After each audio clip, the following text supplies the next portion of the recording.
Vamos ao painel 3, o papel da mídia na desconstrução da cultura de violência contra as mulheres. Lembramos que após esse painel, a Ros Hard ela volta, né, para quem tiver perguntas para ela, e durante o debate do painel 3, quem tiver perguntas pode fazê-las por escrito e entregar aqui para as moças da organização. Para ser moderadora do painel Papel na Mídia na Desconstrução da Cultura de Violência contra as Mulheres, convidamos para ser moderadora Jacira Vieira de Melo, diretora do Instituto Patrícia Galvão.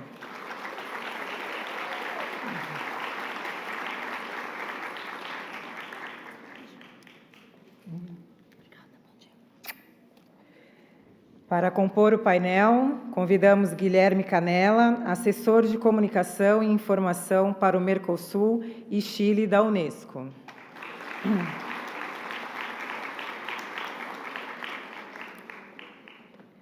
Beatriz Acioli, pesquisadora do Núcleo de Estudos sobre Marcadores Sociais da Diferença do Departamento de Antropologia da USP.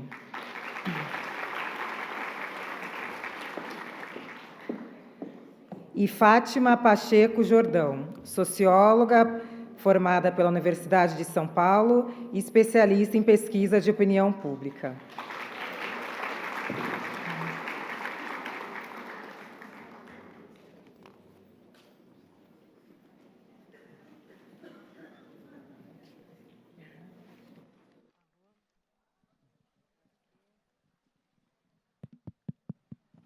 Bom dia a todas e a todos. Eu acho que nós já começamos o dia muito inspiradas e inspirados, Ros.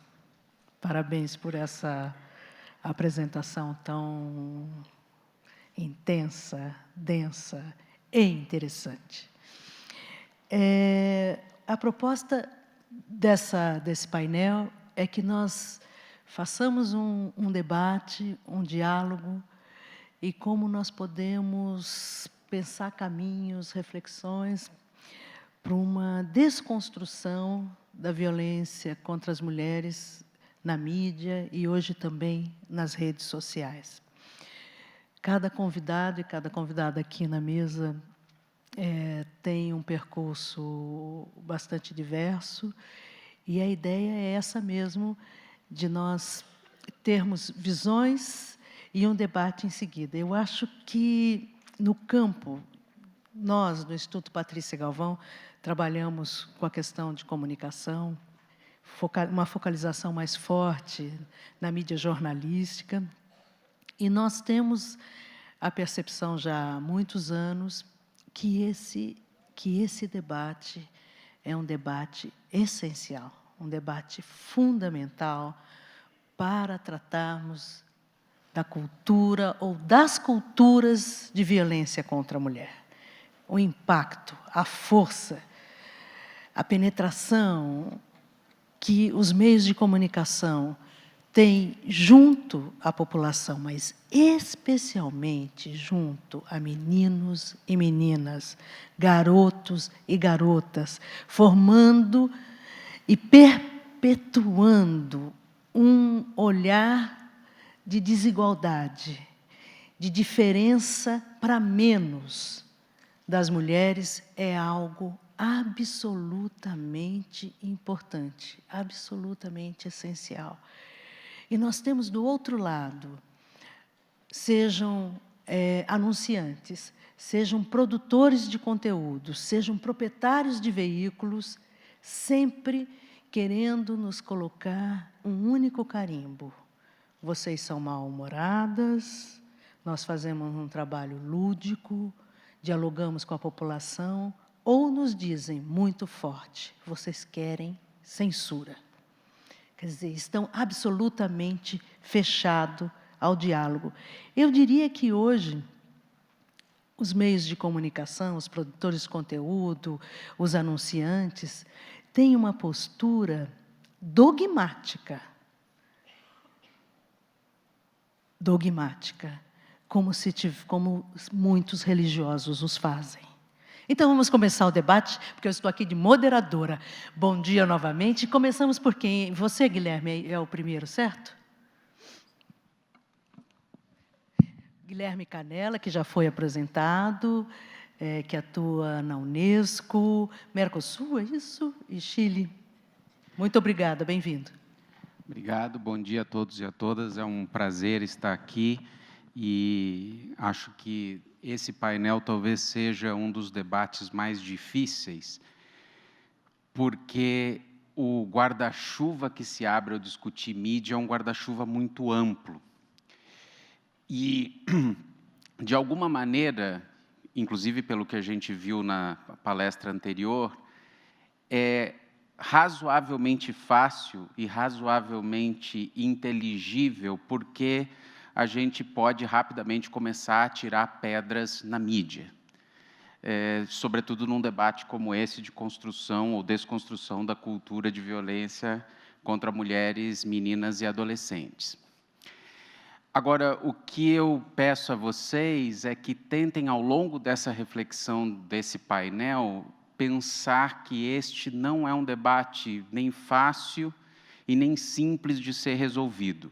Ele envolve várias complexidades, inclusive o nosso papel em relação à mídia.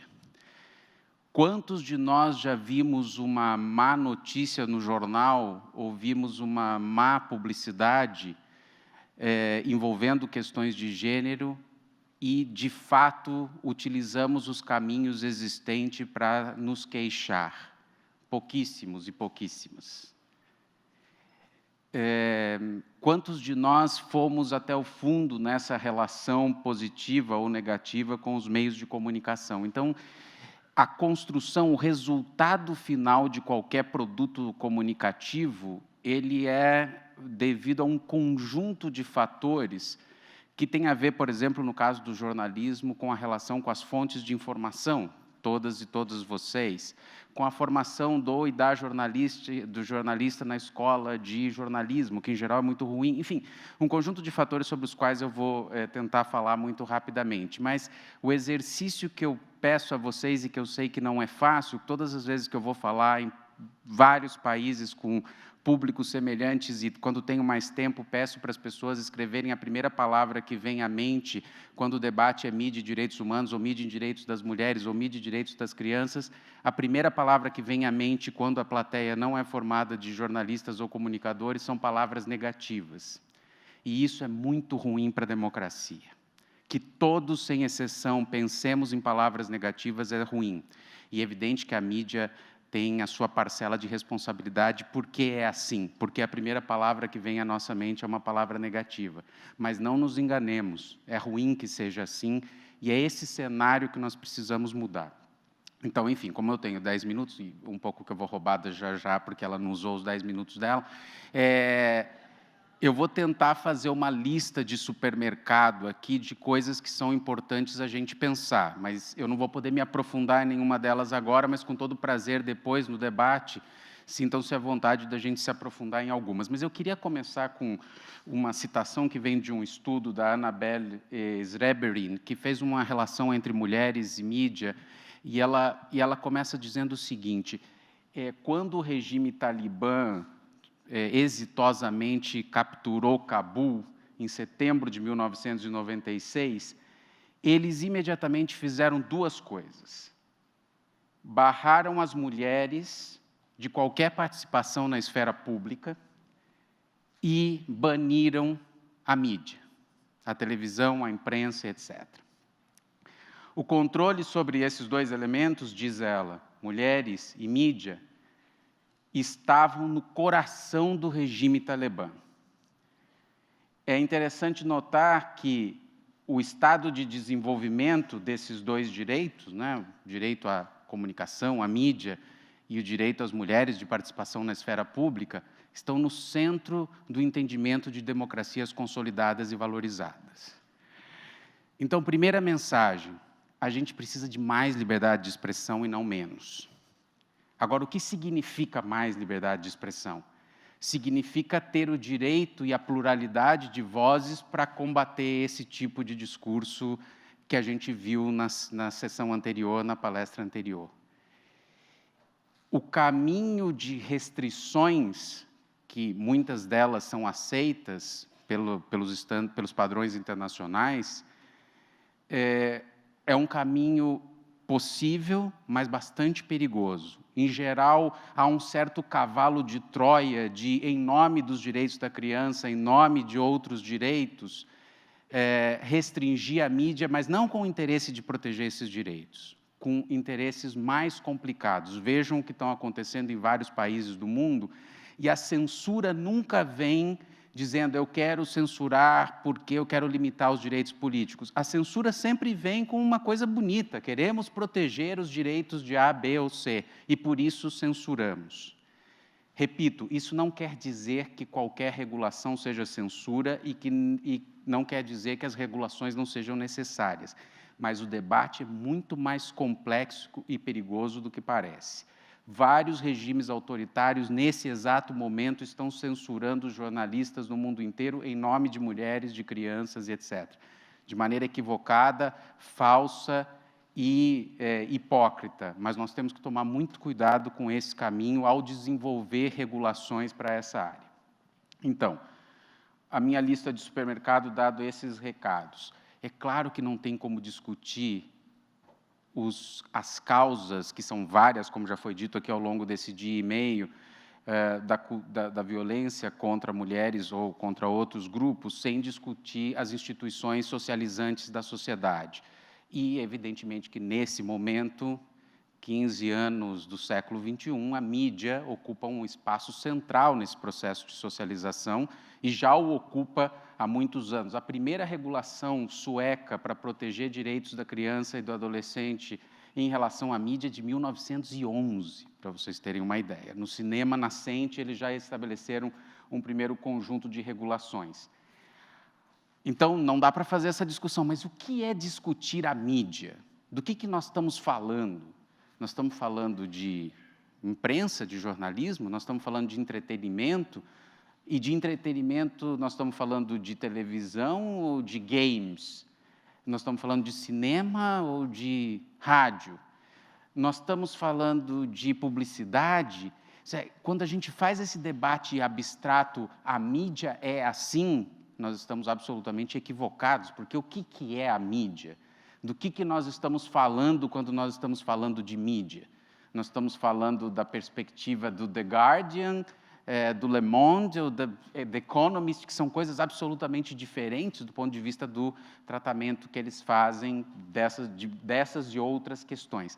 Então, evidentemente que vocês podem encontrar sempre zilhões de exemplos ruins e negativos e violadores dos direitos humanos e entre eles dos direitos das mulheres em qualquer uma das plataformas midiáticas que vocês escolham, internet, televisão, rádio, etc., games, mas vocês podem encontrar a mesma quantidade ou muitos mais exemplos positivos e que, na verdade, contribuem para a promoção e proteção dos direitos humanos. Com isso, não quer dizer que os bons exemplos justificam a má conduta, mas sim que nós precisamos encontrar estratégias regulatórias, autorregulatórias, com a participação de todos os stakeholders para promover a perspectiva positiva dos meios de comunicação na proteção e promoção dos direitos humanos e encontrar estratégias regulatórias em linha com os padrões internacionais de proteção da liberdade de expressão que diminuam a perspectiva negativa e os exemplos negativos. Então, o segundo recado aqui é que o bicho é mais complicado do que parece. E falar de mídia, no geral, é fazer uma simplificação muito perigosa dessa realidade, porque, evidentemente, que um game cujo objetivo é assassinar profissionais do sexo da maneira mais cruel possível, não é protegido pelo discurso da liberdade de expressão na maioria dos países democráticos civilizados. Mas nós não podemos resumir o contexto midiático a esse exemplo específico. Então, as diferentes plataformas contam.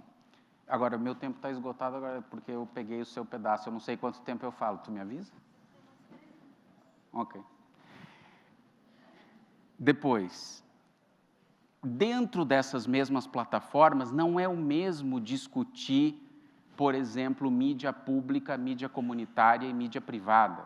As estratégias para isso são diferentes. A barra dos chamados meios públicos tem que ser mais alta do que os outros, porque são financiados com dinheiro do contribuinte. Então, de novo, aqui eu estou lançando várias agendas para discussão, que depois, se vocês quiserem, a gente pode se aprofundar. E as estratégias são várias. As estratégias regulatórias são complementares às estratégias autorregulatórias, que às vezes funcionam e às vezes não funcionam. Mas nós temos outras coisas importantes. Nós temos uma agenda importante de capacitação. O menino pode passar 4 anos numa escola de jornalismo e nunca escutar dessas coisas que nós estamos falando aqui. Uma vergonha o ensino de jornalismo em vários países do mundo. Uma vergonha. E válido também para o ensino de direito. A observação da mídia é fundamental nesse processo. Nós precisamos monitorar mais. Todos nós que estamos aqui lemos um jornal por dia, quando muito 2, vemos um programa de televisão e saímos dizendo coisas sobre a mídia é assim. Errado. Nas minhas vidas passadas, eu fazia monitoramento de mídia para proteger direitos da criança. Nós analisávamos 50 jornais brasileiros, 100 mil notícias por ano, e frequentemente o que a gente encontrava é que as nossas hipóteses iniciais sobre como era a cobertura midiática eram todas equivocadas. Em prol da mídia, nós éramos mais críticos e tínhamos hipóteses mais duras do que se revelavam quando os dados apareciam. Mas sim, tinha muita coisa ruim e também tinha muita coisa boa. Então, o monitoramento da mídia é outra coisa importante. E, por fim, 3 elementos estratégicos que são fundamentais. Nós precisamos ter políticas públicas de educação para a mídia. Essa relação não é uma relação fácil, e os países que foram mais bem-sucedidos ensinam mídia na escola, desde o começo. E para a internet isso é fundamental, porque é muito difícil de regular. Produção de conteúdos de qualidade é outra estratégia importante, e nós não podemos esquecer da comunicação pública. Em geral, a comunicação que o Estado faz sobre as políticas públicas de gênero, de direitos humanos, é muito ruim. Não estou falando do Estado brasileiro, em linhas gerais. O comunicador é chamado no final do processo para fazer o marketing, para apagar incêndio, mas não está na gênese da política pública. Isso é a receita do fracasso se a gente quer ter uma política pública interessante. Pois bem, em cada um daqueles exemplos que eu disse, o entretenimento, a publicidade, etc., nós temos diferentes elementos a ser discutidos, mas eu não vou poder fazer isso aqui pelo tempo, mas depois a gente pode entrar neles, se vocês quiserem, com todo o prazer. Eu vou me deter, para terminar, nos recados sobre o jornalismo, que é uma parte importante e é a que eu conheço melhor. E aí algumas mensagens também, lista de supermercado, mas depois a gente pode voltar. Não é função do jornalista ser ativista de nada. Então não esperem jornalistas e jornalistas que vão aderir à causa de vocês. Se eles estão fazendo isso, estão fazendo mau jornalismo. O que vocês precisam esperar é que jornalistas façam bom jornalismo. E fazer bom jornalismo é estar neutro dentro de certos princípios de direitos humanos. O que é estar neutro? É fazer o que o Perseu Abramo dizia: jornalismo é tirar o verniz das coisas. E ao tirar o verniz das coisas, às vezes vai criticar a política pública, às vezes vai criticar a ONG, às vezes vai criticar, e essa é a função do jornalista. É ser um watchdog da sociedade. Agora, quando eu dizia para o movimento da infância, o jornalista tem que escutar o sujeito que é a favor da redução da maioridade penal? Tem, é a função dele. O problema é que só escuta esse. Tem que escutar esse e o outro. Agora, muita gente do movimento da infância não queria que escutasse o sujeito que é a favor da redução. Errado, isso não é jornalismo, isso é militância. Jornalista não é membro de ONG, jornalista é jornalista. E nós precisamos ter isso muito claro quando a gente está pedindo, quando a gente quer alterar esse cenário. Primeiro ponto, então, o que nós melhor podemos esperar é bom jornalismo nessa história, e isso vai ser importantíssimo para a proteção e promoção dos direitos das mulheres. Termino com 2 questões aqui, com esses... Um parênteses aqui, quem não viu ainda, veja o que a revista Rolling Stones fez sobre um caso de estupro numa universidade dos Estados Unidos. cometeram um erro, depois contrataram uma auditoria para fazer uma avaliação muito interessante desse erro, e aqui nós temos um bom exemplo de mau jornalismo no início, mas de como pode ser corrigido, de autorregulação. Depois eu posso falar mais sobre isso, se vocês quiserem. Então, as 3 mensagens são: nós precisamos de bom jornalismo e não de jornalismo ativista. Nós precisamos de mais liberdade de expressão e de não de menos. E as democracias só avançam com dissenso. Função de democracia não é encontrar consenso. Função de democracia é organizar a esfera pública para que os vários dissensos existentes possam ser debatidos com profundidade e com uma certa justiça nesse debate, ou seja, com espaços razoavelmente abertos para todos e para todas. Muito obrigado.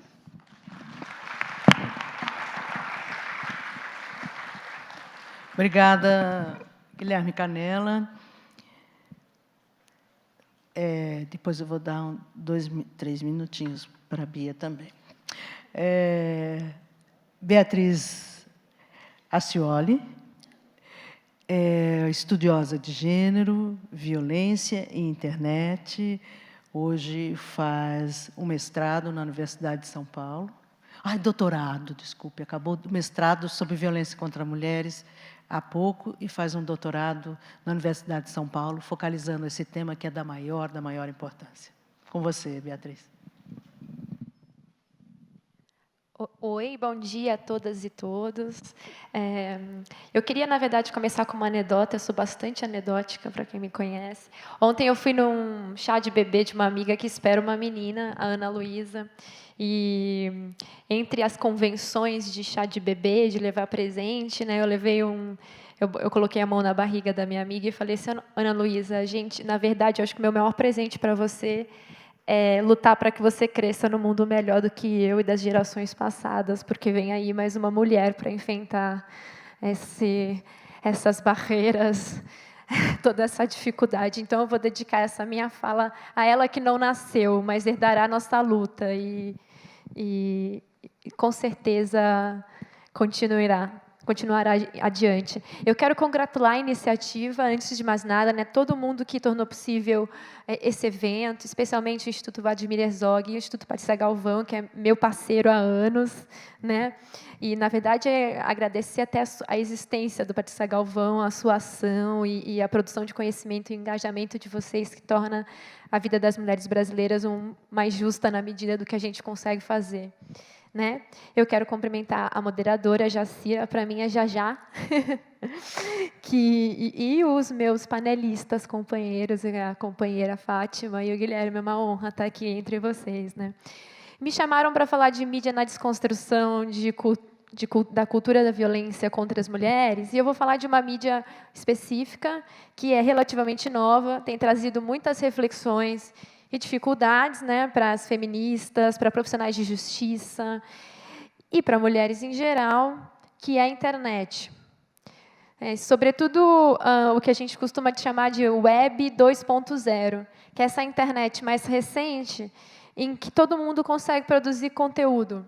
Né? Blogs, comentários, sites com mais facilidade, que acaba borrando as fronteiras entre quem produz e quem consome ou quem recebe a mensagem, o que acaba sendo uma característica um pouco diferente das outras mídias, de maneira geral, pelo menos em proporção. Né? E se a internet ela aparece como uma janela de oportunidade, de informação, está tudo disponível, essa nova geração tem tudo na mão, né? Ela tem também fatores bastante negativos, como o Guilherme mencionou, é muito difícil regular, legislar sobre a internet, né? Mas, em especial, em relação às mulheres, no que diz respeito à exposição e humilhações públicas, que têm acontecido com frequência. E tem, em geral, 2 nomes, né? A pornografia de vingança e o cyberbullying, né? Ou a perseguição online. Em 2013, aqui no Brasil, 2 adolescentes, uma do Nordeste e uma aqui do Sudeste, uma de 16 e uma de 17 anos, elas cometeram suicídio após terem fotos íntimas divulgadas por ex-namorados. Isso trouxe a mídia mais hegemônica, né, os grandes jornais, o debate sobre pornografia de vingança, né? Que é a divulgação sem o consentimento de imagens íntimas, eróticas, de pessoas, e, sobretudo, de mulheres, com o intuito de humilhar e de destruir a moral sexual daquela pessoa, né? E acaba gerando escárnio, humilhação, e a internet circula muito rápido com as redes sociais, e tudo isso ganha uma proporção. E caiu na rede, né, que é uma expressão antiga do futebol, mas caiu na rede hoje e é muito difícil de tirar, mesmo que você consiga alguma coisa, né?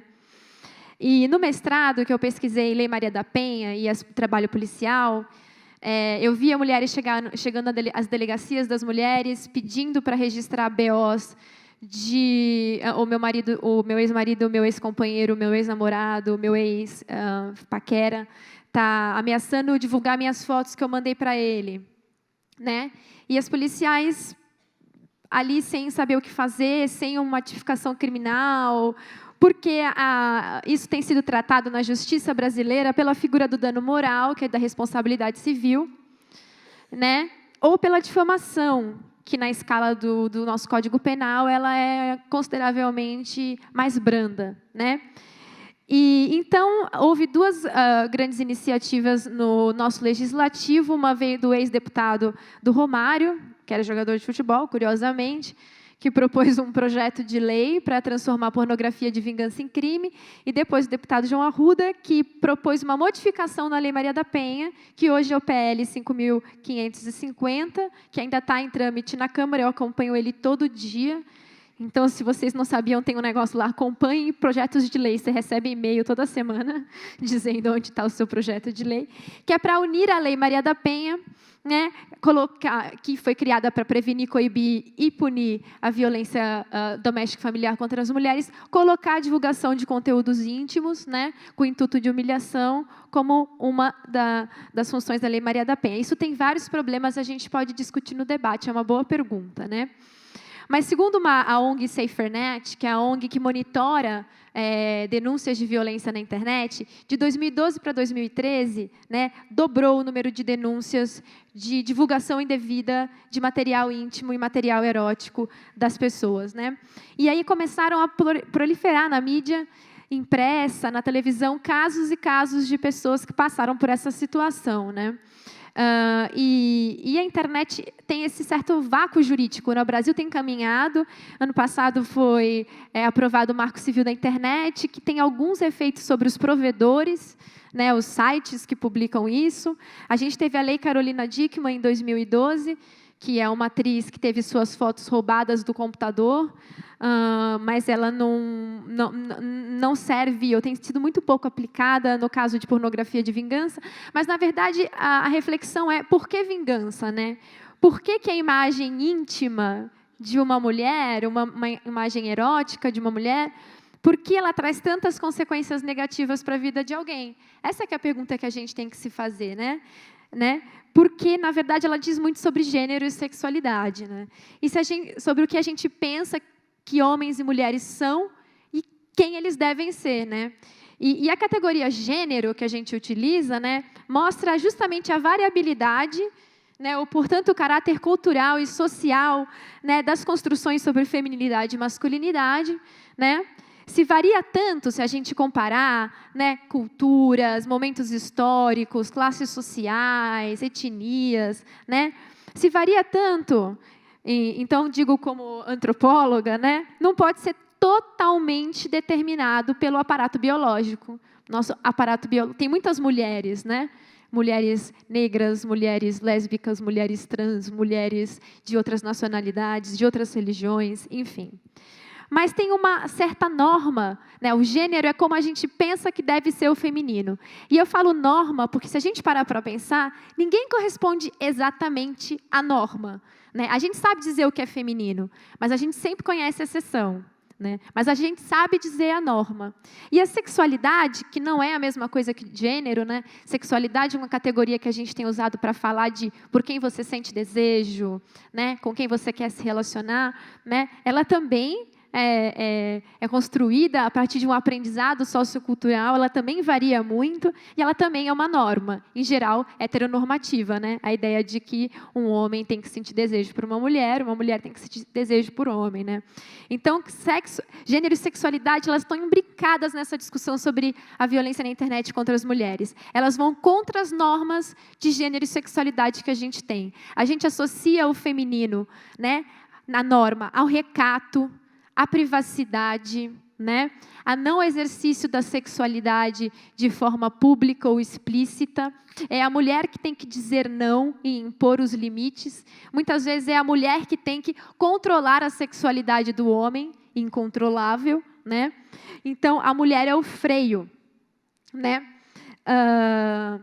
E se gênero é um aprendizado social, como eu já mencionei, ele é aprendido em algum lugar. E ele aprende desde que a gente nasce, né? Desde o primeiro momento em que uma criança nasce e a ela é atribuído um gênero, a gente já começa a dar brinquedos, a tratar fisicamente, a vestir roupas. Tem todo um aparato de brinquedo, de publicidade direcionada a meninos e meninas. E é assim que a gente vai construindo como essas pessoas devem ser, né? E a mídia é um espaço de construção de gênero, né? A gente também aprende na mídia de maneira mais geral, né? Como devemos ser homens e como devemos ser mulheres, né? E acontece que essas normas de gênero e sexualidade aprisionam as mulheres em ideais de recato, castidade, de não poder ter prazer, né? Essa pornografia, como a Ross lembrou, né? Ligada a uma violência e pouco ao prazer feminino, né?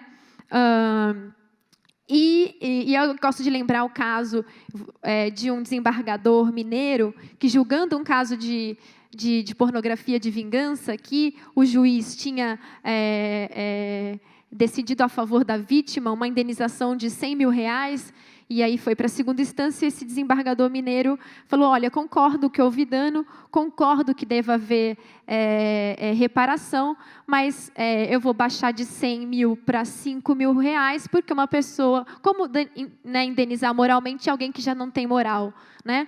Uma mulher que tira fotos assim, não tem muita moral. Exato, complicado.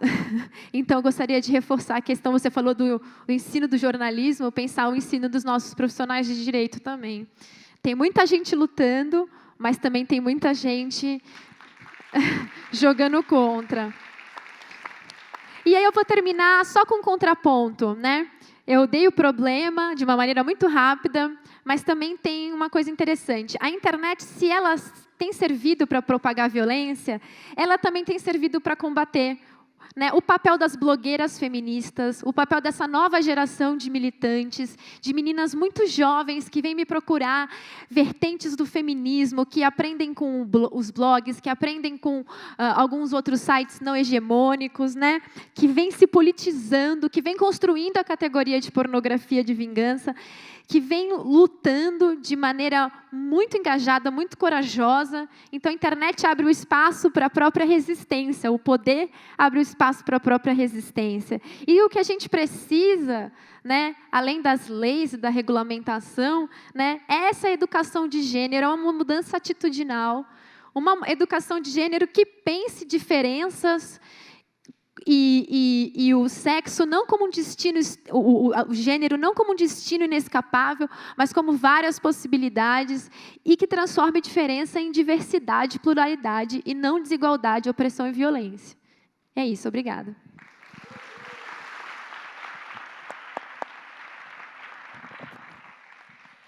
Dez minutos cravados. Parabéns, Beatriz, não pelos 10 minutos, obviamente, mas pela fala tão instigante, tão importante que você traz para nós. Agora nós vamos ouvir uma pioneira, em vários sentidos, e uma mulher que tem sido, no seu conhecimento, na sua experiência, uma inspiradora para nós feministas pensarmos a mídia de forma mais abrangente. Vamos falar conosco Fátima Pacheco Jordão, especialista em pesquisas de opinião, especialista e parceira e associada fundadora do Instituto Patrícia Galvão e associada fundadora do Instituto Vladimir Herzog. É um prazer ter você aqui, Fátima. Obrigado a todos. Bom dia. E é um prazer estar aqui justamente por causa desta articulação entre duas instituições, ONGs, que deveriam e teriam, inevitavelmente, que ter uma interlocução em algum momento. Ainda bem que essa interlocução chegou cedo e chegou rápido. Mas este seminário me lembra um pouco, e me lembra bem, aliás, uma frase do Nelson Rodrigues, que dizia o seguinte: subdesenvolvimento não se improvisa. Eu acho exatamente a mesma coisa com relação ao machismo. Machismo não se improvisa. E violência contra a mulher é um derivado desta construção do machismo, que é complexa, tem a ver com mídia, tem a ver com leis, tem a ver com estereótipos, tem a ver com linguagem, tem a ver com cultura e assim por diante. Então, nesta não improvisação da violência, eu vou aqui simplesmente mostrar aquilo que o Glenn Smith, que deveria estar aqui no meu lugar, a reportagem do jornal, do Post and Courier, da Carolina do Sul, e que ganhou o prêmio Pulitzer. Se a gente puder... ok, já estamos... Vamos no anterior, por favor. No anterior, isto. Esta foi uma série de reportagem do prêmio Pulitzer, e que seria muito importante dizer como ela foi realizada. Ela foi publicada em agosto de 2014, levou mais ou menos 6 meses para ser elaborada e, basicamente, ela contou com uma nova linha de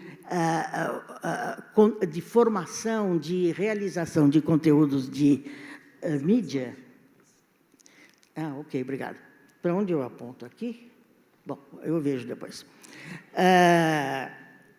Que é a ideia de um conteúdo produzido fora do jornal, fora do veículo, através, neste caso desta reportagem, foi para o Centro de Reportagem Investigativa, que é uma organização privada, coletiva, que existe nos Estados Unidos, assim como o Público de lá, que é uma instituição que produz reportagens, financia, subsidia, e aqui no Brasil nós começamos no ano passado, retrasado, com a agência pública.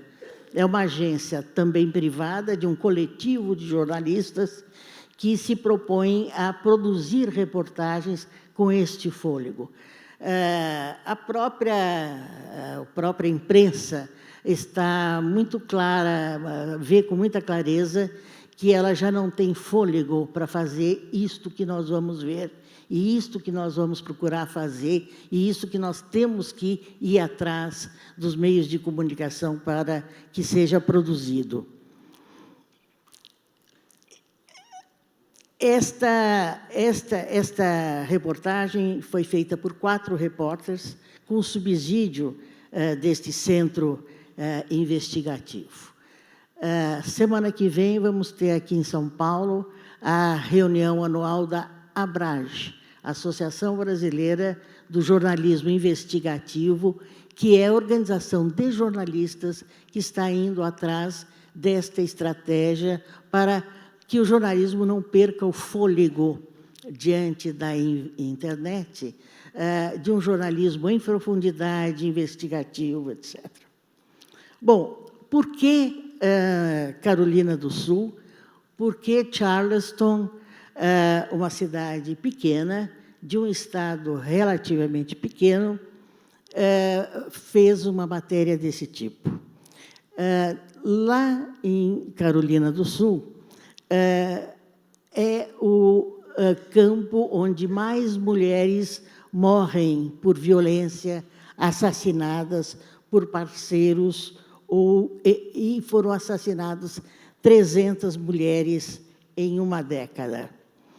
Queria só lembrar que isto é nada perto do Brasil.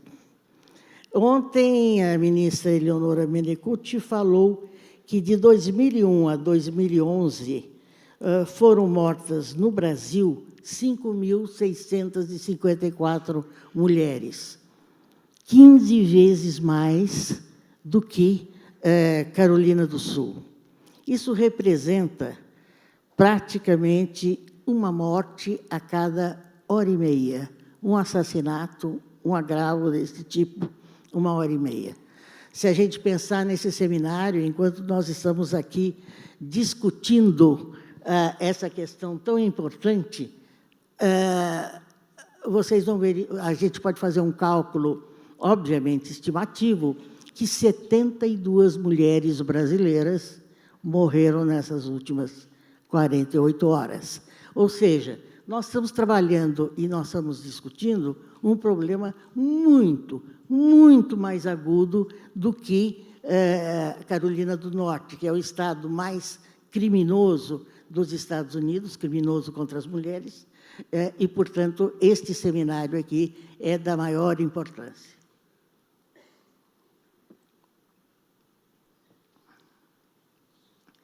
Agora eu vou ter que exercer aqui. Vamos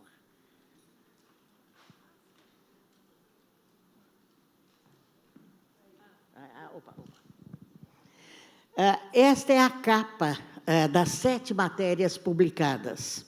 Claro que, se Smith estivesse aqui, ele nos daria detalhes. Nós não podemos dizer isso, nós vamos só tentar passar para você a ideia do que para nós seria, por exemplo, uma matéria exemplar a ser construída pela mídia. Aqui no Brasil, nós nunca tivemos uma matéria ou um trabalho jornalístico como esse. Ele não é apenas um trabalho de exposição, de diagnóstico. Ele mexeu com todas as esferas de responsabilidade. Estado, prefeitura, polícia, escolas, instituições ligadas à proteção da mulher, sociedade, legislação e assim por diante. E de lá para cá, ou seja, de agosto para cá, o Post and Courier tem mantido uma cobertura intensa. Os jornalistas chamam isso de uma suíte, uma grande suíte dessa matéria. E lá, como cá, eles também ficou muito claro para eles que os legisladores resistem a mudanças, as punições são brandas e os agressores seguem livres. Há dados muito interessantes que dizem que, no estado de Carolina do Sul, os bichos, os animais domésticos, quem agride animal doméstico tem penas maiores, mais específicas e mais duras do que quem agride ou assassina uma mulher.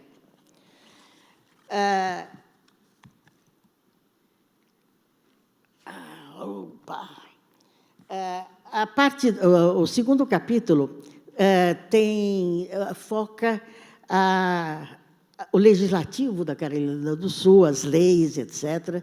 E uma diretora de uma dessas abrigos para as mulheres dá um depoimento contando da sua frustração ao dialogar com políticos, com legisladores, que eles não tinham a menor compreensão dessa questão da violência contra as mulheres. Só lembrando que, nesse sentido, o Brasil, de certa maneira, foi pioneiro. Criou, ainda na década de 80, a Delegacia da Mulher, legislação, que foi se aperfeiçoando até, há 5, 6 anos atrás, ter criado a Lei Maria da Penha, que é considerado pela ONU uma das 3 melhores leis com relação à proteção à mulher, punição, regulação, etc., junto com Chile e Espanha. É interessante que esta questão, do ponto de vista de soluções, ou do ponto de vista de contenção a esta onda de violência, está vindo muito mais do sul, da periferia para o centro, do que vice-versa, como era acostumado ocorrer. Aliás, deixa eu fazer um parênteses aqui, que, do ponto de vista de pioneirismo, como a Jajá colocou anteriormente, na década de 70, foi feito um estudo aqui sobre mídia, sobre publicidade e a configuração das mulheres.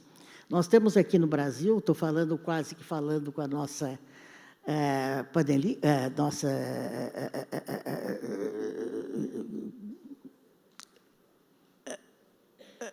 conferencista, porque a ASA, que você cita e que vocês acompanham, etc., nós temos um equivalente, que é o CONAR, uma agência de autorregulamentação publicitária, também desde a década de 70. O CONAR é uma instituição que derivou de uma mesa como essa, realizada no Centro Cultural do Bom Retiro, onde Clarice Herzog apresentou, em 1973, alguma coisa assim, o primeiro estudo crítico da publicidade brasileira. Ela, pessoalmente, dirigia um departamento de pesquisa acho que era da Standard, uma coisa assim, e ela promoveu esse estudo, porque ficou indignado com uma propaganda de iogurte que a mulher babava quando experimentava o iogurte. Eu até...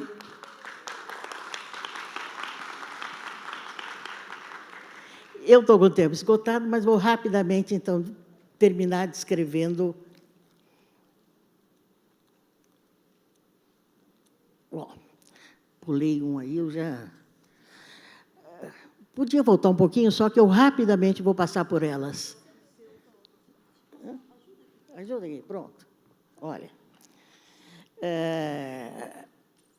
a parte 3 dessa reportagem fala justamente de instituições que compõem o ambiente cultural americano e, sobretudo, da Carolina do Sul, que é o papel perigoso das religiões, o que eles chamam de cinturão bíblico e seus relacionamentos. Nós estamos começando a enxergar essa nuvem com muita clareza no Brasil, e ela está ficando cada vez mais pesada, mais cinza. Então, é este aspecto da cultura do lado religioso que oferece um enorme perigo, isso foi claramente constatado nessa matéria. Outro aspecto que foi constatado é que já há maneiras e instrumentos e fórmulas para prevenir essa questão, e que está havendo uma, vamos dizer assim, uma apatia da parte da sociedade, da parte da educação, das escolas e as áreas do Estado, não é? Em acelerar a rede nessa direção. Ou seja, nós estamos perdendo oportunidades de salvar mulheres. E termina, ou vai terminando, a matéria dizendo basta, chega.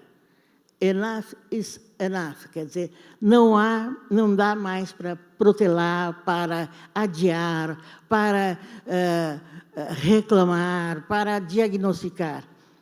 É o momento do Brasil, é o momento dos Estados Unidos, é o momento do mundo virar essa página.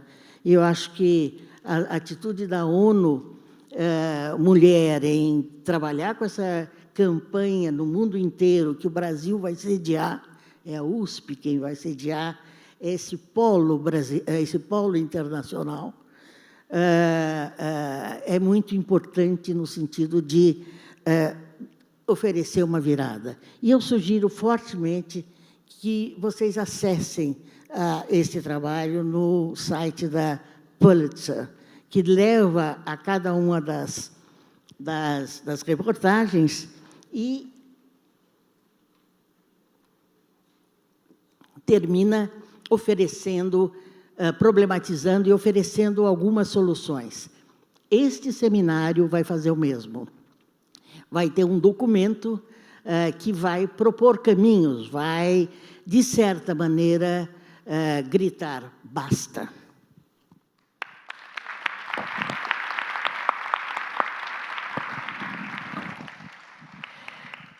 Muito obrigada, Fátima. Eu gostaria de pedir à produção mais uma poltrona para convidar a Ros para estar aqui conosco no momento do debate. Foi interessante, e vocês não vou deixar de comentar, foi proposital convidar pessoas assim, dessa maneira, que tivessem perspectivas diferentes, para trazer para esse debate que é tão complexo. Mas eu não posso deixar de dizer para vocês que o Glenn, um dos jornalistas que fez parte da equipe dessa reportagem premiada que a Fátima acaba de comentar, ele foi convidado por nós, aceitou de forma entusiasmada, tivemos conversas por telefone interessantíssima com ele, mas houve um pequeno equívoco de parte a parte, da nossa parte e da parte dele, de não falarmos que ele precisava, e ele não perceber, do visto para vir ao Brasil. Gente, algumas pessoas falam, americano é assim mesmo, sempre acha que pode ir para a Copa do Mundo. Não é bem assim. De repente, você precisa informar também. Por outro lado, foi um contato maravilhoso, com certeza, Instituto Vladimir Herzog, Instituto Patrícia Galvão, fará um novo convite e essa equipe estará conosco, que me parece da maior importância.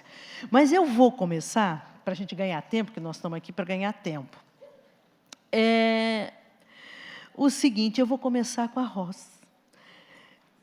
Eu aqui, nesse momento, eu tenho, acho que uns 20 minutos para provocá-los, e é isso que eu vou procurar fazer de forma interessante, espero. Deixa eu me achar aqui, Ros. Eu diria, primeiro, que é interessante a gente conhecer e saber que o grau de liberdade da publicidade, na perspectiva de objetificação das mulheres, não tem limite no Brasil e no mundo. Às vezes a gente pensa que é aqui, né? No Brasil, a gente sempre acha que aqui é um pouco pior, mas não tem limite no Brasil e no mundo. Esse sexismo, a propaganda, etc. e tal.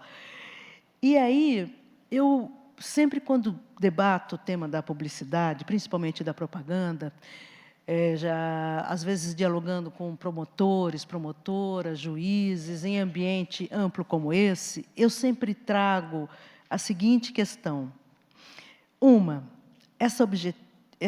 Tratar a mulher como uma representação de objeto, essa representação das mulheres na publicidade, que Clarice Herzog nos trouxe lá no final dos anos 70 para pensar, ela é fortemente rejeitada pelas mulheres. Nós temos o Instituto Patrícia Galvão, fez há 1 ano e meio atrás, com o Data Popular, uma pesquisa nacional, de âmbito nacional, e as mulheres brasileiras rejeitam fortemente essa representação da imagem.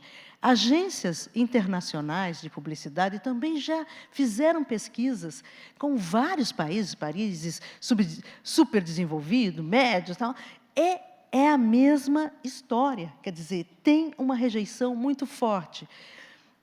Será que a gente pode pensar algumas coisas do tipo, a área de criação ainda é predominantemente masculina no campo da publicidade? Essa área de criação não é só masculina e machista, mas ela é branca.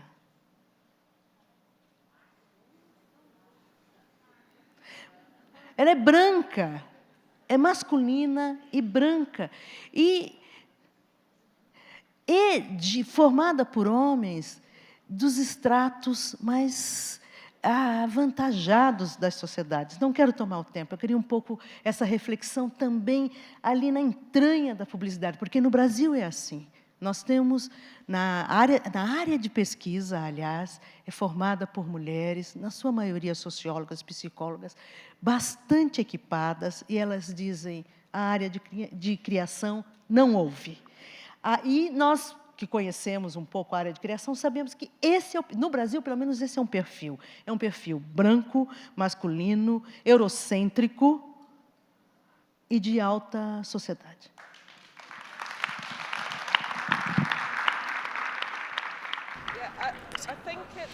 Eu acho que há duas coisinhas aqui.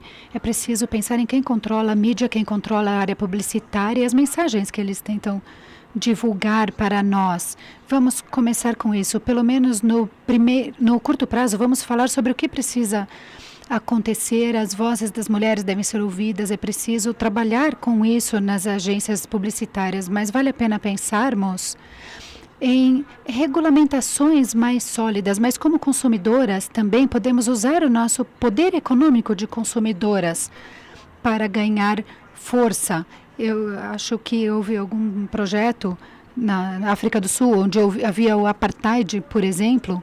Isso tinha que ser combatido. É muito importante pensar na divisão do trabalho, pensar nas vendas de roupas para crianças, por exemplo, alimentos, coisas que são compradas por mulheres normalmente. É importante que as pessoas, com frequência, se sintam desconfortáveis com as publicidades, mas essas pessoas muitas vezes não fazem a conexão, não pensam. Essa publicidade é feita por esse supermercado, por essa marca, por essa indústria, e é possível que as mulheres deixem de comprar isso. As nossas organizações e as organizações parceiras em várias partes do mundo estão começando a pensar em como seria bom se essa publicidade não aparecesse. É claro, mas se você não estiver satisfeito com isso, o que pode se fazer? A quem se pode reclamar? Na semana passada, em Wales, no Reino Unido, em um ônibus, havia uma imagem de uma mulher colada do lado de fora que dizia: monte em mim o dia todo, só custa 3 libras. Então, isso pode ser um eufemismo para uma relação sexual. Era uma brincadeira envolvendo a prostituição. Nós conseguimos fazer com que essa publicidade fosse retirada em 24 horas, porque todo mundo ficou indignado com isso. E é claro que se você conseguir o apoio de alguma celebridade conhecida, como a cantora britânica Charlotte Church, que se envolveu com isso, isso surtiu efeito. E aí você consegue uma cobertura maior e gera uma controvérsia maior. Então, é possível conseguir que essas publicidades sejam retiradas. Então, quais são as nossas estratégias? A estratégia é focar nessas empresas e, às vezes, fazer com que os diretores aceitem retirar isso. E, às vezes, são publicitários, são profissionais que trabalham com isso, que criam essas publicidades. Eles, muitas vezes, pedem desculpas, retiram esse material. Claro, que se eles fizessem isso, seria bom, já era alguma coisa. É um passo na direção certa, de qualquer forma. E nós vimos ocorrer uma grande mudança cultural no Reino Unido nos últimos 3 anos, por causa das reclamações em massa. E essas coisas são muito importantes. Eu acho que isso ocorreu parcialmente porque é preciso ter agências regulatórias e pessoas que trabalhem lá que tenham a mesma opinião que nós em relação a como a publicidade usa as mulheres. É mais fácil transformar isso em uma preocupação pública se você tiver provas. Para nós ativistas, a preocupação grande é utilizar as ferramentas que temos da maneira melhor para motivar as pessoas, para envolver as pessoas de uma forma que não seja muito difícil. Frequentemente dizemos às pessoas o seguinte: se for possível escrever alguma reclamação rápida, curta, será melhor. Não, mas se você tiver que escrever algo de 40 páginas e não tiver tempo para fazer, ficará mais difícil. É muito triste. Nós vemos o que está acontecendo no Brasil. Em alguns casos, parece que estamos dando um passo à frente e muitos passos atrás. E há algo mais importante. Se você conseguir envolver muitas pessoas, isso ajudará a mudar a mentalidade, a forma das pessoas pensarem e enxergarem a mulher. Isso entrará na sua mente. Por exemplo, se você for na polícia, pode haver uma imagem de uma mulher sexualizada, bonita, idealizada. Você vai olhar, puxa, eu não sou assim, eu me sinto desconfortável. E isso causa uma sensação ruim. Há muitas mulheres, sem dúvida, que têm esses problemas associados a essas imagens extremas e elas ficam com distúrbios alimentares, elas têm problemas graves em relação à comida por causa dessas mensagens. Elas entendem que não são boas o suficiente porque não são tão bonitas como aquela mulher que está naquela imagem. Então, é preciso ter estratégias compartilhadas para fazer com que isso funcione. Obrigada, Rosa. Eu vou agora, a minha provocação vai ser com... Obrigada. Dialogar um pouco com o Guilherme Canella, que tem sido um interlocutor estratégico para aqui no Brasil pensarmos esse campo da regulação ou da autorregulação. Primeiro, vamos lembrar que no Brasil 97% dos domicílios têm televisão. Até recentemente, só 45% dos domicílios no Brasil tinham máquina de lavar. Só para a gente saber do que é que nós estamos falando. Então, quando nós discutimos, por exemplo, regulação, autorregulação, vou de novo me tendo como referência o movimento feminista no Brasil. Nós temos aqui no Brasil a Rede Mulher e Mídia, atuando já nos últimos 5 anos, uma rede formada por mulheres feministas que estão atentas a esse tema. Nós temos discutido muito que a TV brasileira é assistida, em média, 2 a 3 horas por dia por crianças e adolescentes. E a gente precisa ter como referência que a infância e a juventude são momentos de construção de identidades, comportamentos e mentalidades. Isto é, nós estamos falando de culturas, e também de culturas de violência contra a mulher. No final do governo Lula, o ministro da SECOM, da Secretaria de Comunicação, promoveu um seminário internacional que foi um momento ímpar no Brasil, e ali estava um representante da Agência de Portugal, você deve lembrar bem, e ele trouxe uma experiência muito interessante, que é uma agência, aliás, uma agência independente de governo, com muita gente, com recursos financeiros, etc. e tal, e monitorava a mídia, tanto jornalística quanto publicidade, entretenimento, e de 6 em 6 meses eles faziam audiências públicas. E tinha recomendações, por exemplo, tinha recomendações para os telejornais que tinham as suas fontes de referência 90% masculino. E diziam, bom, Portugal tem economistas, cientistas, médicas, engenheiras, de toda a área. Esses telejornais estão tendo uma perspectiva não diversa, etc. E tal. Eu queria um pouco que você comentasse, porque eu acho que isso é muito importante. No Brasil, há uma interdição, volto a dizer, dos meios de comunicação e até das pessoas que atuam nos meios de comunicação, artistas, jornalistas, etc. E tal. Todo momento que se fala de regulação é um bicho de 7 cabeças. Por favor. Várias coisas, mas antes, deixa eu só meter a colher no negócio do Pulitzer, porque eu acho que é muito importante a gente entender o que aconteceu ali. As pesquisas que existem sobre cobertura jornalística de violência em várias partes do mundo, incluindo no Brasil, mostram um dado muito complicado, que é o seguinte: o enquadramento, como se diz na teoria do jornalismo, sobre a cobertura de violência em geral e em relação a mulheres e crianças em particular, é um enquadramento altamente individualizado. O que quer dizer isso? O jornalista ou a jornalista cobre o crime e é isso.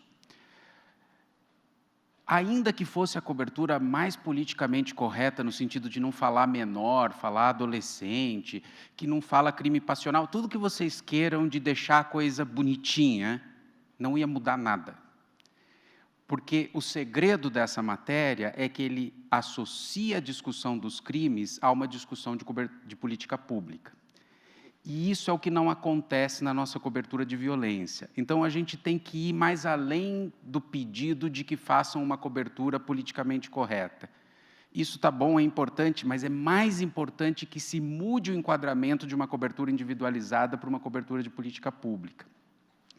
E para nada é fácil fazer isso. Se vocês lerem a sequência de reportagens, vocês vão ver o quanto é complexo essa rede de o que é discutir política pública, porque não é só o governo, envolve o legislativo, envolve o poder judiciário, envolve a sociedade civil, enfim. Mas isso é o primeiro recado que eu acho que é muito interessante perceber. A outra coisa que é interessante dessa matéria do Pulitzer, porque eu sou responsável por esses temas para a Unesco, para a América Latina, é que tem um chororô dos jornalistas na região toda, que é, sim, mas esse tipo de coisa, coberturas importantes de direitos humanos, são só esses grandes jornais que conseguem fazer, o New York Times, o The Guardian, porque eles têm equipes de jornalistas investigativos. Esse jornal é um jornal da Carolina do Sul e ganhou o Pulitzer. Então, eu acho que aqui também tem um recado que é possível, sim, fazer cobertura de qualidade nessa área. É uma questão de querer, de tomar essa decisão e de ir para frente e mudar. E não é fazer tese de doutorado no jornalismo. As mesmas não sei quantas mil matérias sobre violência que já existem, mudar esse mesmo espaço, não precisa dar uma linha a mais, mas é mudar esse mesmo espaço, é mudar esta perspectiva. Então, essa é a minha colher ali no negócio que a Fátima estava discutindo. Sobre a pergunta da Jajá. Primeira coisa, eu acho que é discutir regulação, não é discutir regulação ou autorregulação, é discutir regulação e autorregulação. Os melhores exemplos internacionais são do que nós chamamos agora das Nações Unidas de práticas corregulatórias. Ou seja, na onde a autorregulação pode funcionar, ótimo, é menos custo para o Estado, é mais participação e etc. Mas nem sempre ela funciona. Aqui no Brasil mesmo, a Fátima citou o exemplo do CONAR, há estudos na Unifesp, há estudos do Instituto Alana, que demonstram a falha deste órgão autorregulador em verificar várias dessas situações, não só relacionadas à publicidade com problemas de gênero, mas em relação a crianças e etc, etc. Isso quer dizer que tem que acabar com o CONAR amanhã, etc? Não, mas é preciso criar instrumentos para que, quando a autorregulação não funciona, para que haja outros mecanismos, sempre em linha com os estándares internacionais. Agora, sim, é possível regular os meios sem cair em práticas censórias. E isso é a primeira coisa que a gente precisa desconstruir. Essa ideia de que qualquer regulação é censura é mentira. Isso não é verdade. O que não quer dizer que a gente não se deva preocupar com censura. Os governos de todas as cores, de todos os partidos, se puderem censurar a mídia, censuram. Porque nenhum de nós, nenhum de vocês que está aí sentado, sentada, gosta de ouvir coisas que não são do nosso pensamento. O Tribunal Europeu de Direitos Humanos diz o seguinte: proteger a liberdade de expressão é proteger o discurso que a gente não gosta de ouvir, porque senão é fácil. Então, a gente tem que, sim, se preocupar com censura, mas essa ideia de que não é possível regular nada porque tudo é censura, não é verdade. As mais importantes democracias desse planeta regulam essas coisas. Uma coisa é estabelecer regras do jogo, que são importantes. Ninguém sai por aí dizendo que porque a gente tem semáforo com luz vermelha, que o direito, tanto constitucional como da Declaração dos Direitos Humanos, de ir e vir, está sendo impedido. O semáforo está lá porque a gente precisa garantir o direito do outro passar naquele momento. Então, regras do jogo não tem nada a ver com uma limitação indevida. Esse discurso que a gente sempre faz, que eu acho que é um equívoco nosso também da sociedade civil, que é, eu vou a muitos seminários, que é, existem limites para a liberdade de expressão? É claro que existem, eles estão estabelecidos lá no artigo 19 do Pacto Civil dos Direitos Civis e Políticos, mas não é esse o problema.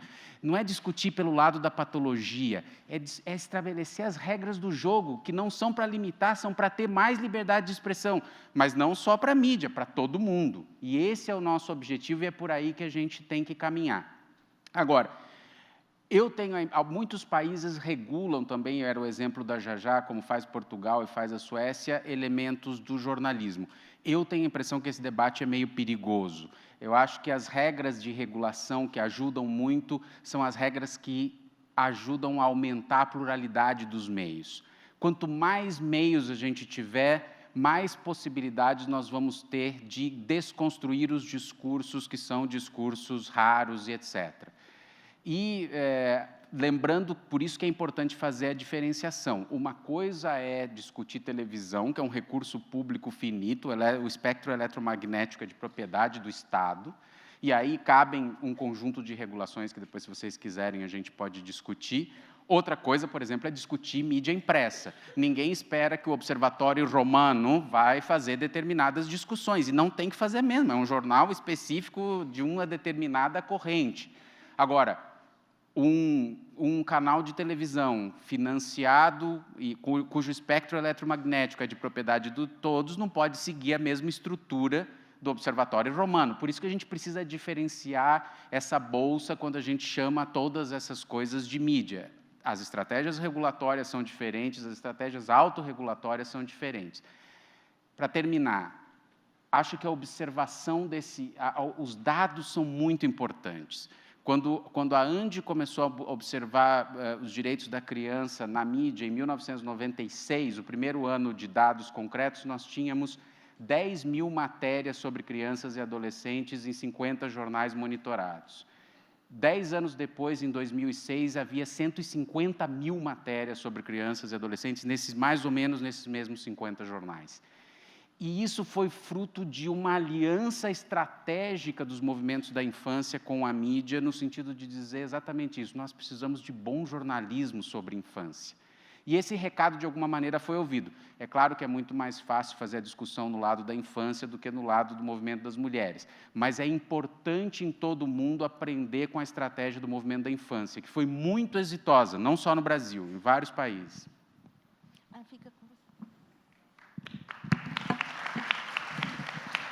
Obrigada. E ótimo que vocês estão falando, achando sínteses. Beatriz, vou dialogar com a Beatriz e vou fazer um breve comentário.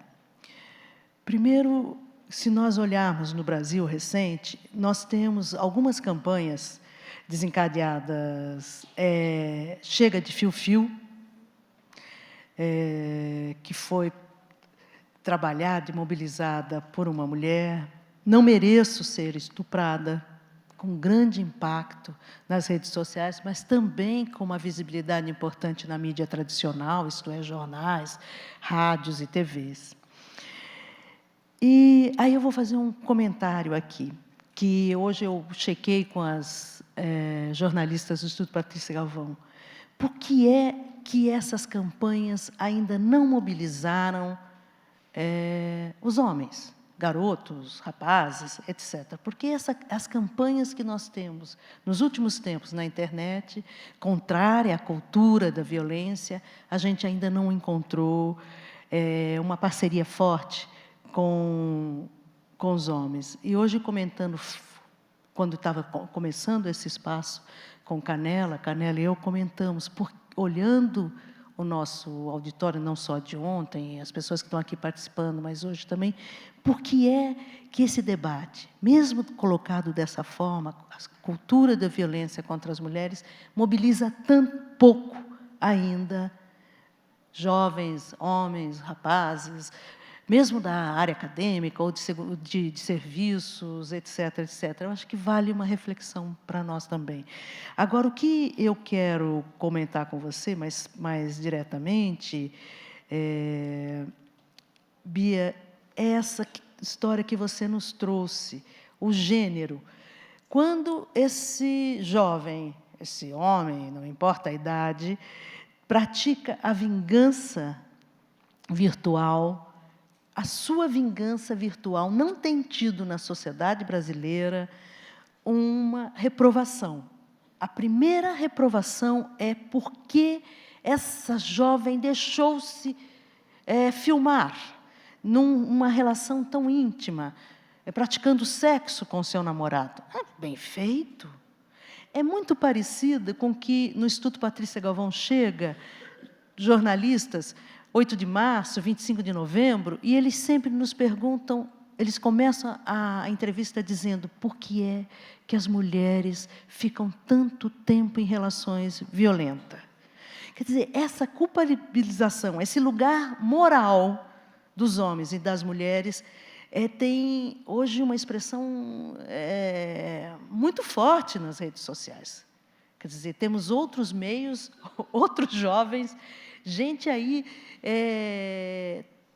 atuando, né, nas redes sociais fortemente, e aquele lugar marcado, moral, das mulheres e dos homens, está fortemente, e até na visão da mídia, quando cobre esses casos. A pergunta de $1 milhão. Obrigada, Jajá.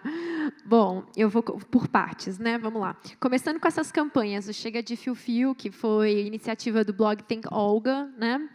O Não Mereço Ser Estuprada, que era uma hashtag. Eu repito, talvez com um pouco de mais de ênfase, o que eu já tinha dito. É curioso que se a internet tem sido um espaço de circulação de violência e de humilhação, ela também tem sido um espaço de resistência. E o papel dessas iniciativas individuais, que depois, às vezes, se tornam ONGs, a Chega de Fio-Fio, chegou à Defensoria Pública do Estado de São Paulo, fez uma campanha em conjunto com o Núcleo de Combate à Diversidade, o Núcleo de Combate ao Preconceito e o Núcleo de Combate à Violência contra a Mulher da Defensoria Pública Estadual. E tudo começou com uma iniciativa de amigas jovens que fizeram. Então, e no papel das redes sociais, no Facebook, né? Assim, eu sou jovem, quer dizer, não mais para os critérios do IBGE, eu descobri outro dia, mas eu ainda sou jovem. Mas a geração que vem depois de mim, o acesso a informações sobre o que é o movimento das mulheres, a politização dessas meninas, assim, trabalho com educação popular é impressionante. Eu, aos 17, aos 15 anos, eu nunca tinha ouvido falar em feminismo, em violência doméstica, em violência institucional, em delegacia da mulher. E essas meninas chegam com essas categorias, né? Elas estão chegando às universidades. Isso tem trazido a minha orientadora, Heloísa Buarque de Almeida, que esteve aqui ontem, que está ali, tem discutido muito a questão dessa visibilidade da violência de gênero, nas universidades, sobretudo na USP, né? Os trotes, as práticas de violência contra mulheres que são naturalizadas, tratadas como tradição, festa, brincadeira e diversão. E se isso está mais visível, isso é uma hipótese, né, da própria Heloísa, é porque essas meninas estão mais politizadas e estão entendendo mais coisas como violências, percebendo mais o direito delas à integridade, ao consentimento, o direito delas ao próprio corpo. Isso é um ganho impressionante, né, que você consiga conversar com pessoas tão jovens. Outro dia eu fui chamada por um colégio particular aqui de São Paulo por meninas de 15, 16 anos para discutir se menino podia ser ou não ser feminista, né? E os próprios meninos queriam dizer que eram feministas e as meninas diziam, não, homem é aliado, não é feminista. E aí eles queriam conversar com alguém mais velho, mas era um grupo de pessoas de 15 anos e uma das meninas mais inflamadas dizia, desde que comecei a militar, e eu pensei, nossa, quando que ela começou a militar? Uau! Mas isso me encheu de orgulho e me encheu também de otimismo, né?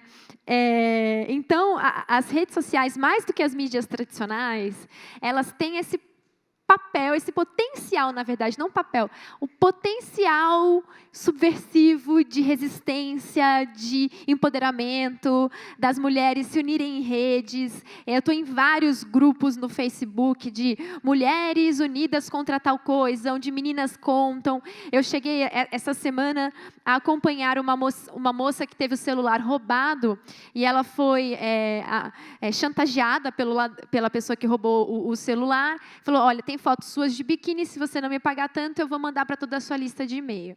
Ela falou, é um blefe, né? Não vou pagar. E aí a pessoa fez isso. Chegou ao chefe, ela quase perdeu o emprego, né? Fui com ela, acompanhei, na verdade, a ida dela à Delegacia de Crimes Digitais, aqui em São Paulo, que disseram, não é com a gente não, a gente aqui só faz BO se você comprou algo na internet e não chegou. Enfim, e a questão dos meninos, né? Eu uso o exemplo dos garotos desse colégio que queriam se dizer feministas, estavam se sentindo tão tristes de não poder, das meninas disserem, não, vocês podem ser aliados, não feministas. Aproveitando que ontem o Matthew esteve aqui, né? Foi um privilégio ouvir o Matthew, acho que a gente tem que discutir masculinidades também. Falar de gênero é falar de relação, não é falar só de feminilidade, só de feminino. Gênero não é sinônimo de mulher, de mulheres. Muitas vezes a gente vê violência de gênero também é violência contra a população LGBT, que é a população que não corresponde à norma imposta de gênero e sexualidade. Isso é muito importante de estressar, né? E é discutir masculinidade. Por que a gente constrói homens muito limitados? Gênero, as normas de gêneros limitam os nossos meninos. Menino não chora, menino não demonstra sentimento, menino não pode dançar. Menino não pode sentar e cruzar as pernas. Os brinquedos que a gente dá para os meninos remetem a conquistas, a batalha, a violência. Né? Meninos não dividem sobremesa. Espada, menino não divide sobremesa. O irmão mais velho protege a irmãzinha. Né? A masculinidade está associada à agressividade. Está associada a expor o sentimento de maneira agressiva, violenta, e de ocupar o espaço público, de ocupar espaços de liderança e poder. Esse sábado eu tive no encontro de líderes mulheres, e a gente estava discutindo por que tão poucas mulheres CEOs em espaços de liderança política, porque nós literalmente somos educadas no gênero ao espaço privado, né? Enfim, então a gente tem que discutir masculinidades, a gente tem que discutir criação de meninos, e eu vejo um cenário de mais garotos, de uma nova geração. Eu posso estar sendo super otimista, mas um pouco mais sensível. E vou terminar com você me perguntou por que a vingança virtual condena a moça e não o rapaz? É por conta disso, né? O homem a masculinidade é estimulada à predação sexual, à conquista sexual. É um orgulho você ter feito sexo gravado e ainda mostrado para todo mundo. Você é um garanhão. A moça, ela é culpada, ela é vulgar, ela não tem moral.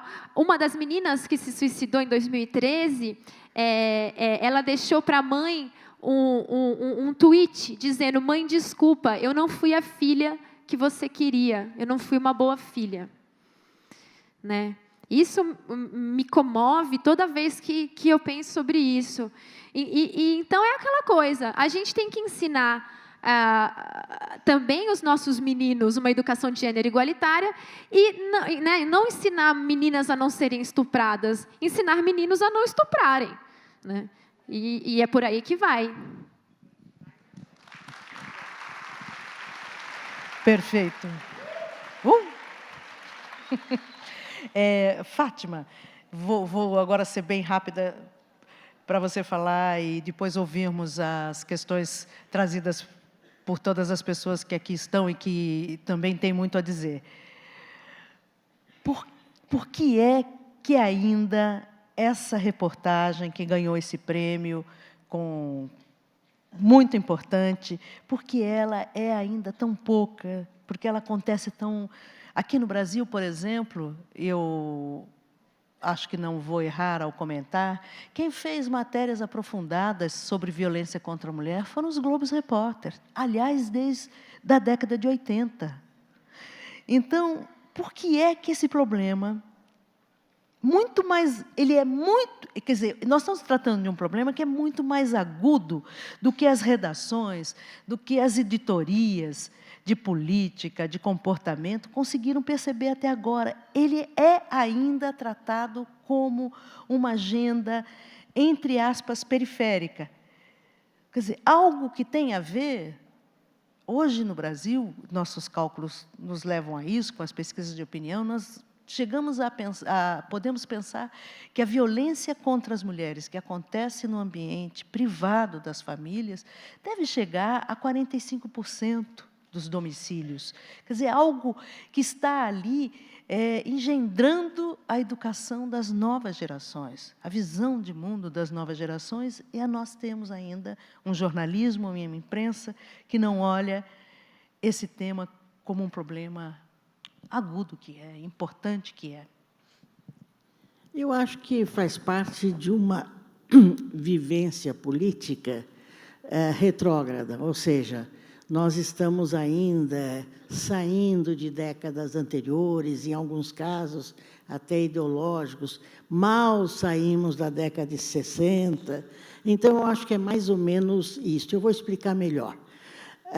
Ontem, conversando com a ministra Luísa Barrios, eu comentei com ela o comentário que uma pesquisadora negra fez para um jovem jornalista que defendeu uma tese de doutorado sobre ocultação de racismo através de um trabalho sobre o mercado do Valongo e o cemitério dos negros recém-descoberto, que foi escondido dos mapas da cidade, foi escondido para embelezar aquele espaço, ocultando a escravidão, que é uma prática internacional de tentar esquecer as coisas erradas. Na publicidade, no jornalismo e na academia, esta questão, este corte ideológico, obviamente arcaico, que é o seguinte: o pesquisador negro, e é isso que eu conversei com a Luísa e ela confirmou, é tratado pela academia, quando trata de assuntos de racismo, como um militante. Não é? Eu sou do CONAR, há 20 anos. Este mesmo CONAR que derivou daquela mesa patrocinada pela MacArthur e moderada pela Carmen Barroso, que a Clarice apresentou o trabalho dela. No meio publicitário, no meio em que eu atuei durante muito tempo, até a década de 70, e foi quando eu entrei no CONAR, eu era vista como militante. Então, toda vez que se debatia na mesa, nos julgamentos do CONAR, uma publicidade ofensiva à questão das mulheres, a minha voz era ouvida como militante, e eu era publicitária. E publicitária com um certo padrão, um certo nível lá em cima. Então, o que acontece na academia, o que acontece na mídia e o que acontece na publicidade, no jornalismo, esta questão de separar o jornalista neutro do jornalista militante, são barreiras de tipo ideológico que, vamos dizer assim, represam cada um por seu lado. Isso é perfeito, é ideal, do ponto de vista do conservadorismo.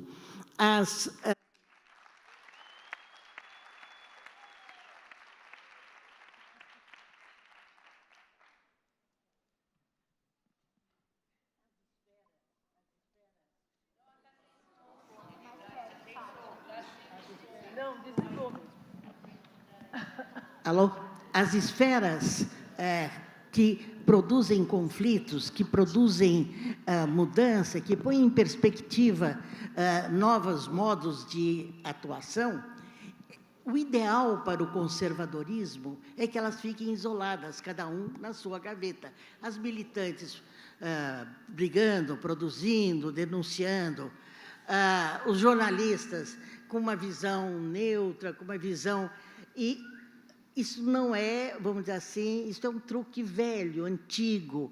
Eu me lembrei, quando discuti com a Luísa, essa questão da abolição no Brasil. A abolição no Brasil foi ocultada através de uma divisão muito clara entre propostas, o movimento entre propostas de denúncia, de aprofundamento, etc., e governos, academia, que pesquisaram cada um na sua gaveta. Então, eu acho que o grande instrumento do conservadorismo e que a militância feminista, antirracista, de meio ambiente cai permanentemente aqui no Brasil, não mais no mundo. Você colocou a questão da coparticipação, não é? Em vez de autorregulação e regulação, a corregulação. O caminho é este, o caminho é um caminho de usar os instrumentos disponíveis, alguns num foco, outros no outro, mas não dizendo, CONAR é coisa da indústria. E o CONAR diz, feminismo é coisa de militância. Perfeito para eles.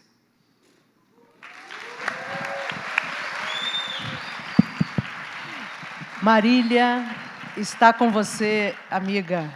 A Marília tem feito, desde ontem, um trabalho bem interessante, que só ela consegue fazer, que é reunir as diferentes questões trazidas pelas participantes e os participantes que estão aqui hoje, para fazer uma síntese para nós. Então, a Marília, nós já estamos avançadas e avançados no horário, eu vou pedir para vocês, ela vai trazer algumas questões e alguns de vocês comentam. 5 minutos, estamos ouvindo.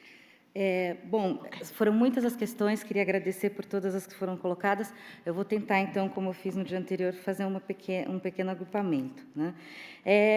Principalmente para Ross e para Bia, a questão da internet na sua relação do público e do privado, quando a gente fala na questão da pornografia de vingança. Por que chamar de pornografia de vingança quando foi produzido num momento de intimidade, de afeto?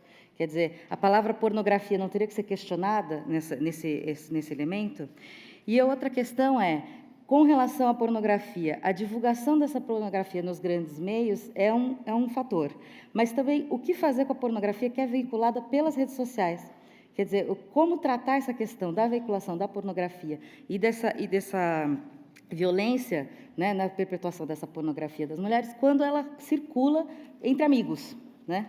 E amigos que a gente pensa são insuspeitos, digamos assim. Ok, Marília, vamos deixá-las para as duas e depois você faz as outras. Eu vou pedir para a Rosa e você, Bia, serem breves, para a gente ouvir mais perguntas, por favor.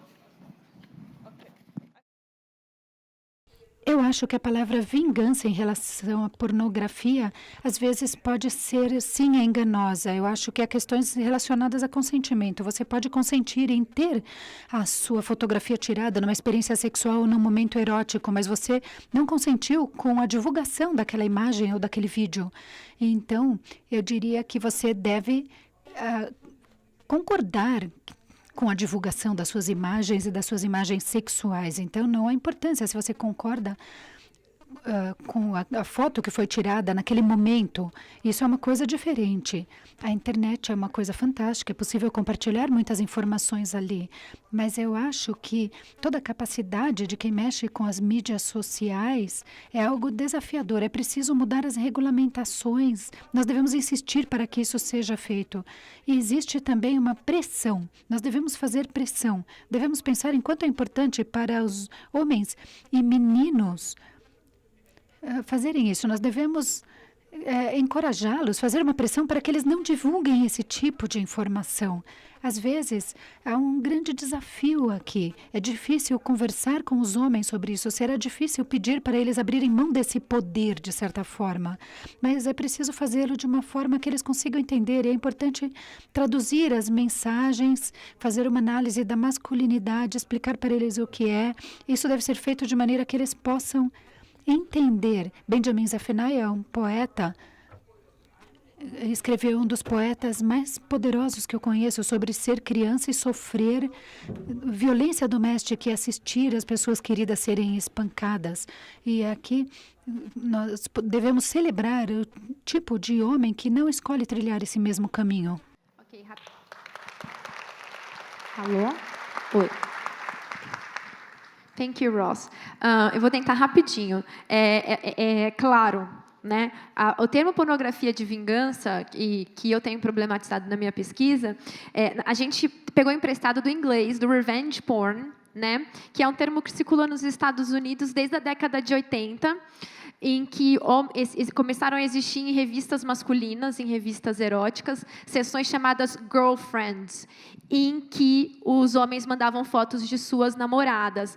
Eram publicações, né, em papel. A gente não sabe, não tem informações até que ponto algumas mulheres descobriram e foram atrás de reclamar sobre isso. E desde o início da internet, desse Web 2.0, em que as pessoas podem mandar conteúdo, né, o pornô amador é uma categoria. A gente tem que tomar cuidado para não confundir. Nem todo pornô amador é uma violência. A gente não sabe como é que foram as decisões tomadas ali. Mas pornografia, né, é um termo a ser problematizado em qualquer cenário, ele acontece em vários contextos, né? Em algumas situações, como a que a Ross mostrou, né, e que mencionou do Rosebud, a gente pode pensar em gagging, que envolve enforcamento ou envolve outras. A gente tem que pensar em alguns momentos muito associado à violência, o sadomasoquismo, que envolve, na verdade, uma disputa de consentimento, na verdade, um jogo, um acordo de consentimento. São uma categoria muito difícil, cheia de significados, muito politizados, que a gente está o tempo inteiro pensando para também não ficar moralista e condenar práticas de prazer que podem ter sido consentidas entre dois adultos. E a última coisa, eu acho importante na pornografia de vingança, questionar o termo pornografia, questionar vingança, porque e as pessoas que circulam esse material? Para além da pessoa que iniciou, quem continua o círculo? Quem continua mandando? Né? Não é só o cara que está tentando se vingar, e a gente não questiona essas outras pessoas que dão vida a esse material circulando pela internet, né?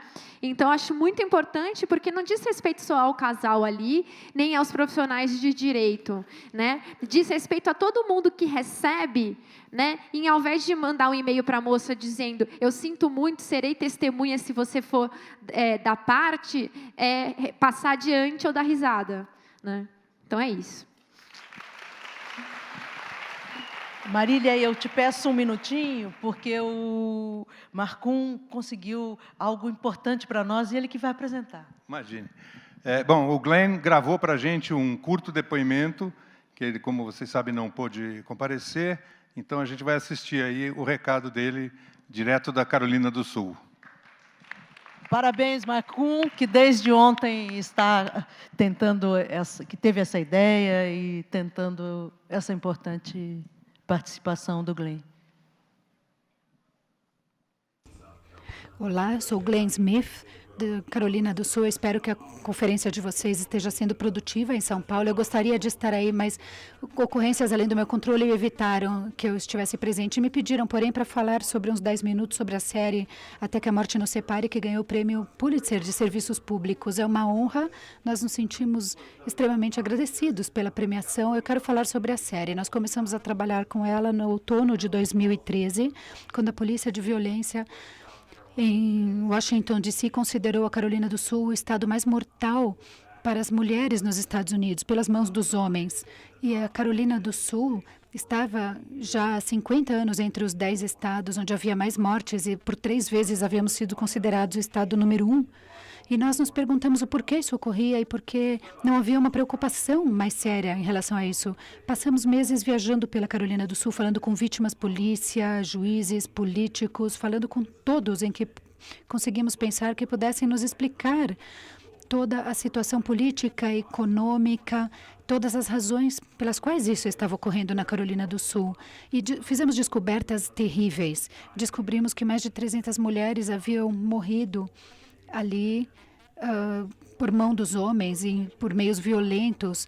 É mais do que os soldados que moraram no Iraque e no Afeganistão combinados. O assassinato de mulheres ali foi dobro da média nacional. E foi determinado também que uma razão pela qual tivemos tanto problema é que havia pouquíssimos recursos para as vítimas ali. Havia 46 abrigos para animais, um para cada condado no nosso estado, mas havia apenas 18 abrigos para ajudar mulheres que haviam sofrido abusos. Legalmente, tivemos problemas também. Descobrimos que 60% desses casos onde havia sido aberto um processo, mesmo que houvesse uma condenação, as penalidades não eram graves. Pela legislação, você pode ficar preso por 5 anos por maltratar um cachorro, mas você fica poucos dias se você espancar a sua mulher ou a sua namorada. Nós tentamos descobrir também o que estava errado com as nossas leis e descobrimos que ao longo dos últimos 10 anos, dezenas de medidas contra a violência doméstica com as mulheres haviam morrido por falta de ações dos legisladores. Elas iam para os comitês e nunca saíam, nunca eram aprovadas. E descobrimos que seria bom compartilhar as nossas descobertas. A reação foi imediata. Os legisladores, os juízes, os procuradores decidiram fazer mais, se reuniram para falar mais sobre isso, sobre como aprovar recursos e educação, aumentar as penalidades. O plano foi muito bom. Eles iam retirar o porte de arma daqueles que haviam sido condenados por abuso doméstico, iam melhorar a educação nas escolas sobre isso e aumentar as penalidades para aqueles que cometiam abusos. Foi muito bom ver a resposta que houve à divulgação da nossa série. A mensagem para a mídia: nós somos uma operação pequena no grande esquema das coisas. Temos cerca de 80 pessoas trabalhando e uma circulação de 80 mil exemplares. Só as grandes organizações podem trabalhar com esses projetos normalmente, mas não se você realmente quiser contar histórias de grande importância. Nós conseguimos trabalhar de maneira dura enquanto equilibramos as outras coisas. Vocês podem fazer isso também. Às vezes as histórias parecem óbvias, estão na frente de vocês, como a violência doméstica. Ninguém havia escrito sobre isso muitas vezes. É possível sempre dar uma olhada nas coisas sob um novo prisma. É uma grande oportunidade para trazer mudanças. Quero agradecer por vocês me ouvirem e por se interessarem pelo nosso trabalho. Espero que vocês tenham uma conferência magnífica.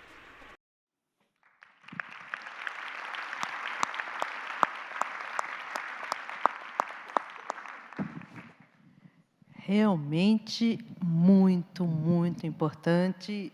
E, novamente, cumprimentar a equipe do Marcum, que fez possível esse momento muito importante para esse seminário, para esse momento.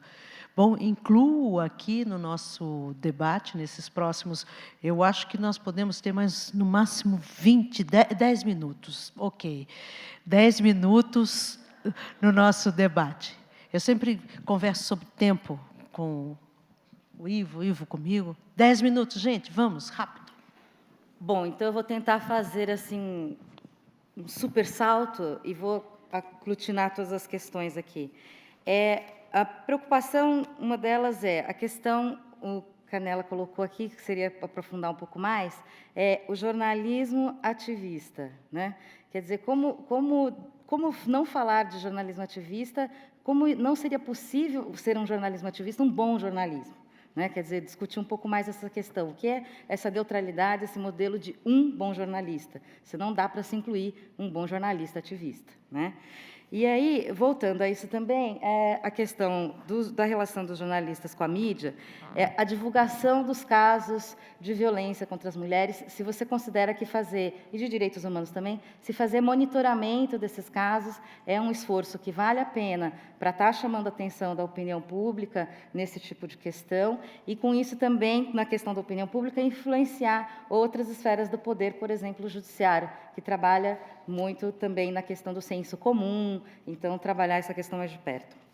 E, num modo mais geral, falando também de mídia e propaganda, a questão que inquieta a todos, quer dizer, como a relação dos movimentos e da sociedade pode se dar com os grupos de mídia e de propaganda, né, fazendo essa reivindicação dessa negociação, quer dizer, como a gente pode pedir para se mudar a propaganda, né, se já existem esses mecanismos, como a gente pode estar acionando, e, principalmente, incluir pautas, por exemplo, de tratar de outras populações, né, de classes e também, principalmente, de raça. No caso do Brasil, muito marcante, que é uma população branca, né, como se só os brancos consumissem.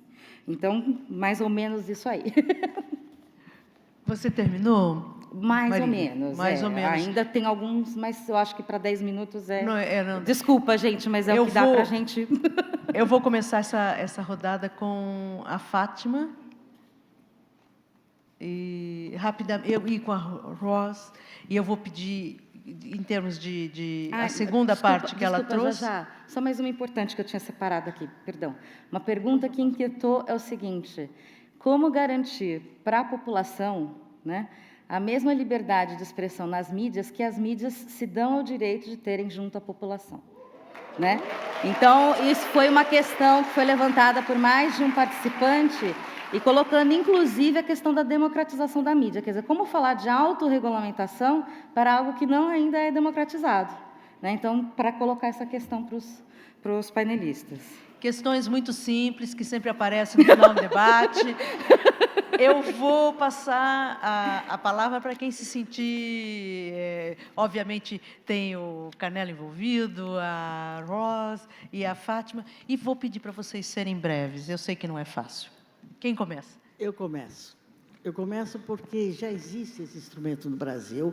Já o CODAR é uma organização que está no Brasil e fundada, modelada na ASA, que também é um organismo de autorregulamentação, e tem trabalhado através de denúncias, apenas denúncias. Ela não faz uma fiscalização.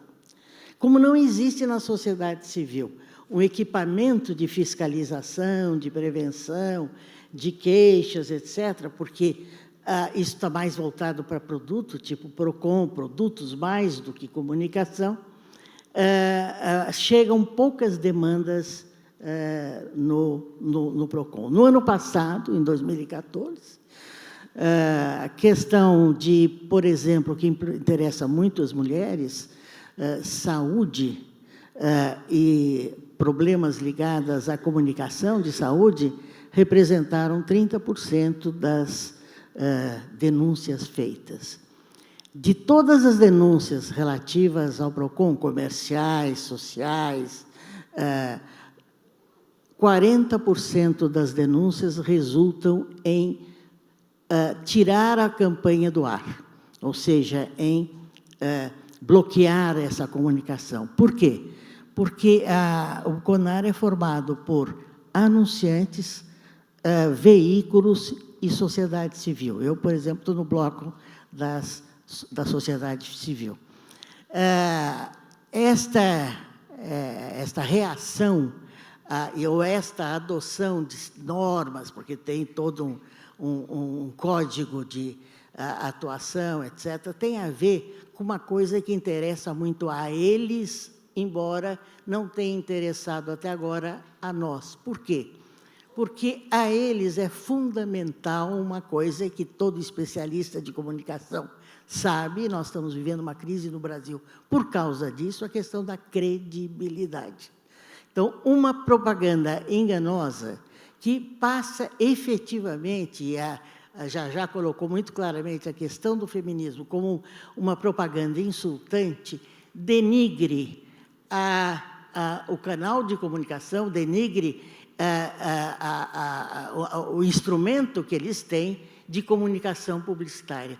Então, o CONAR é um mecanismo de autodefesa da indústria que nós podemos aproveitar, claro, porque gera um debate enorme cada anúncio que é julgado. O julgamento do CONAR é feito com membros das 3 áreas. Com relação ao...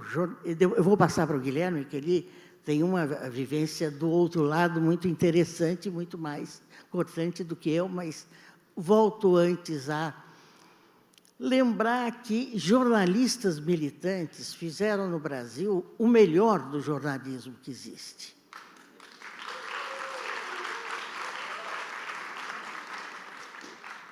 A questão é não serem vistos como militantes. Estou pensando agora em feminismo.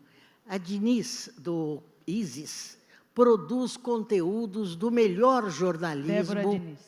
Débora Diniz. Do Anis. Do Anis, sendo feminista. Ou seja, depende de como o olhar que se tem em relação à nossa militância, à nossa visão, em relação à sociedade em geral. Nós, em geral, falamos muito mais para o nosso segmento, porque nós somos muito articulados em termos de função, em termos de projetos, ao Estado. Então, nem sempre é cômodo para nós falarmos de processos que, no Brasil, têm avançado bastante no plano do Estado, no Legislativo e, sobretudo, no Executivo. Essa é uma questão muito, muito importante, que nós ainda não fizemos uma reflexão em profundidade em relação a essa questão. Mas eu vou citar 2 nomes aqui, com relação ao jornalismo, que foi demitido várias vezes, que nunca conseguiu se fixar, mas lançou a primeira coluna, que foi a Crítica de Mídia, Alberto Diniz. Ele fundou na Universidade de Campinas o Observatório de Imprensa, que hoje agrega dezenas de jornalistas, fazendo uma crítica permanente, diária, no site deles e na TV pública, TV Brasil. Outro jornalista que eu citaria, que esteve no centro da revista investigativa mais importante que este país já teve, e dessa revista surgiram outras revistas, a revista Realidade, que fez um estudo em 94, se eu não me engano, sobre a condição da mulher brasileira, que é absolutamente inédito, antecipou, é vanguardista, etc. O bom jornalismo, o jornalismo que pode ser militante, mas com forte conteúdo jornalístico, ele é, de fato, rejeitado pelas redações. Raimundo Pereira, criador do Opinião, criador do Movimento, hoje tem a revista Brasil, tentou, ao longo da sua vida, ele ainda está muito ativo, montar pequenos jornais autônomos. Nunca teve, das militâncias do momento, por exemplo, isso foi no combate à ditadura, e, portanto, ele nunca teve o apoio, a visão com relação a essa possibilidade de militar através do jornalismo que vende em banca, comercial, etc. E a terceira questão é por onde pode passar esse tipo de jornalismo hoje? Pela TV pública. Então, realmente se gasta muita energia de combate a certos veículos comerciais, combate devido e correto, do que reforçar a TV pública. Então, nós temos instrumentos, eu repetiria, e eu fiquei muito impactada com o que ela disse, quer dizer, usar os meios disponíveis, não só os nossos canais próprios. Dou um chute para o Guilherme, para ele ou contrapor, ou contradizer, ou continuar. Você vai me perdoar, mas tem uma zagueira aqui, e eu vou... Ai, adoro futebol, vocês também. Eu vou mostrar para vocês como o Instituto Patrícia Galvão é um instituto democrático, e eu vou discordar um pouco da Fátima Jordão sobre o CONAR, como isso aqui está sendo gravado, transmitido online. Na minha visão, como ativista, como alguém que acompanha o tema tal, eu diria que o CONAR, a meu ver, e nós já conversamos muito sobre isso, não é uma novidade, é demais corporativo, demais lento e não leva as nossas intervenções, as nossas interpelações a sério. E, Fátima, você que está no CONAR vai ver que a cada ano nós temos mandado menos casos para o CONAR. Nós, de verdade, diante da resistência, da falta de sensibilidade do CONAR, nós já desistimos do CONAR.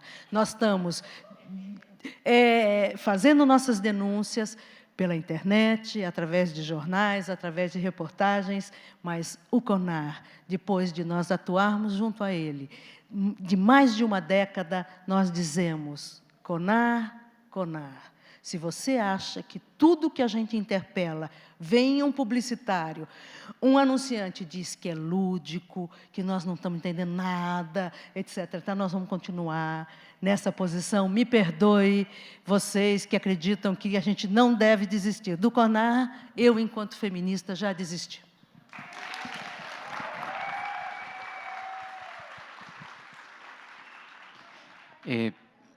Muito rápido, porque são tantas coisas, e muitas coisas, inclusive, das quais a gente não falou, por exemplo, de merchandising social em telenovela, que é outra discussão super importante para essa agenda, enfim, mas os debates continuam. A coisa da internet tem um monte de problemas que estão rolando por aí, precisa discutir responsabilidade de intermediários, neutralidade da rede, mas, enfim, a gente segue com isso. Agora, sobre duas questões importantes que foram colocadas aqui, rapidinho sobre a autorregulação, não só no setor de mídia, em vários setores autorregulados, há a falsa impressão que a autorregulação tem a seguinte definição: eu faço do jeito que eu quero e ninguém tem nada a ver com isso.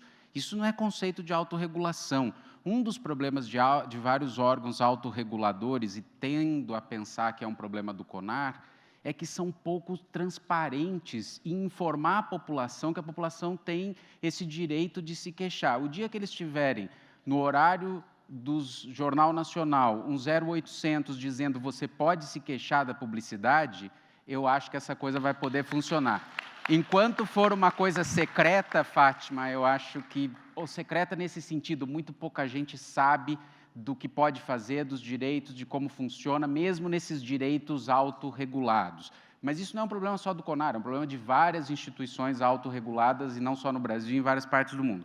Sobre jornalismo, para deixar claro a posição, ainda que um jornalista, homem ou mulher, não queira ter filho, goste só de tartaruga, não estará fazendo bom jornalismo se não falar da agenda da infância num país que tem mais da metade da população nessa faixa etária. A discussão é, a militância pode ser boa, pode ser ruim, bem-vindos os que são, mas não importa se você gosta ou não gosta da agenda.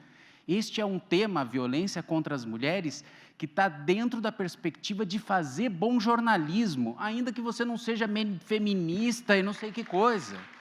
Porque se a gente continuar achando que só o jornalista que tem uma criança com deficiência na sua casa vai fazer jornalismo sobre pessoas com deficiência, nós vamos fracassar, sinto dizer, e desse sentido eu não sei exatamente o que a Fátima quis dizer, mas tenho problemas com essa agenda, porque o que os direitos humanos necessitam, além de muitas outras coisas, mas do ponto de vista da liberdade de imprensa, é de bom jornalismo.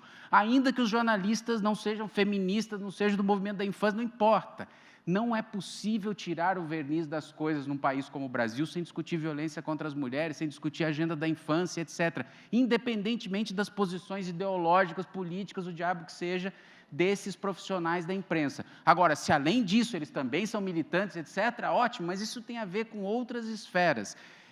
Como diria o Gabriel Garcia Marques no seu Melhor Ofício do Mundo, jornalismo é jornalismo investigativo, é aquele que tira o verniz das coisas, como dizia o Perseu Abramo. E vocês viram no depoimento do Glenn, ele deu aí em 2 minutos uma aula do que é fazer uma boa matéria investigativa, e em nenhum momento falou, porque a minha mãe teve um problema, eu sou mais sensível a isso. Poderia ter sido e poderia não ter sido. E, igualmente, o que ele fez deu uma grande contribuição, porque fez bom jornalismo.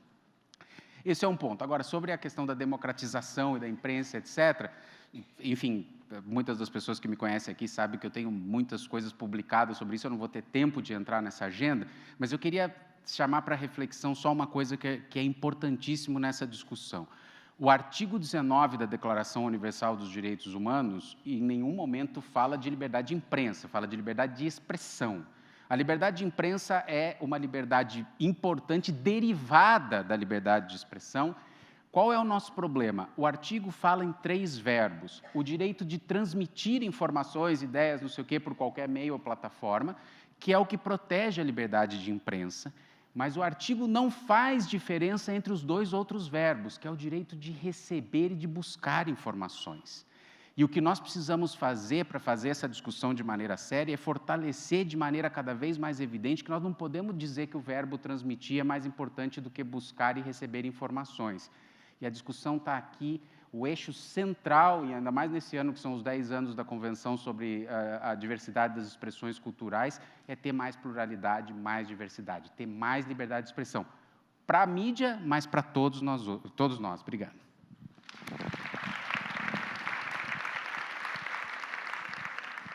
Eu quero agradecer ao Guilherme, a Beatriz, Fátima, Ross, por esse importante momento, para o Glenn, lá na Carolina do Norte, e a cada uma de vocês. Voltamos... Carolina do Sul, desculpe. Obrigada, Bia. Voltamos às 2h em ponto, por favor. 2h30. Voltamos às 2h30 em ponto, gente, por favor.